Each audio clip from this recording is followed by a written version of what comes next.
I have been working in the local food space as a blogger, writer, and influencer for the last year. And I realized very early on that a lot of the major guides and publications didn't cover or didn't include Black owned or led businesses.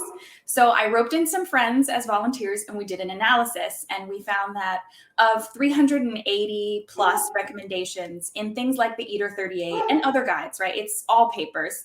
Only a small handful were Black owned or Black led. And so that made me realize that we really had a narrow view of the local food space. And as we know, DC has a thriving Black food scene. So I wanted to celebrate that. Talk us through how you came up with the guide, the data that went into it and the research that went into it versus your friends just being like, I love these burgers at this place. So I did have my friends volunteer. We made a spreadsheet. We called around. We looked up whatever public records we could about ownership. And I personally dined at hundreds of Black owned and Black led restaurants and food businesses throughout the DC area for over a year. I took notes on them. I took original photography. Are you seeing this as not a best of, but a here's what's out there? Yes, absolutely. And I always say that best of lists are misleading because best is subjective and every single person's experience and taste buds are going to be different.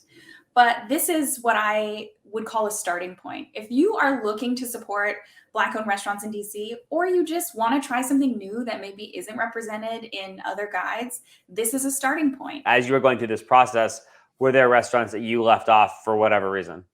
Absolutely. And, I won't name names and I have a policy of not doing that on my account either. But the places on the guide are all spots that I have dined at again and again because I found myself being drawn back to them. What do you hope comes out of this from the legacy food publications? Do you hope that they do better? Or is this a call to do that? Or are you just saying like, I've got my own thing, you can check those out, but also there's this option over here?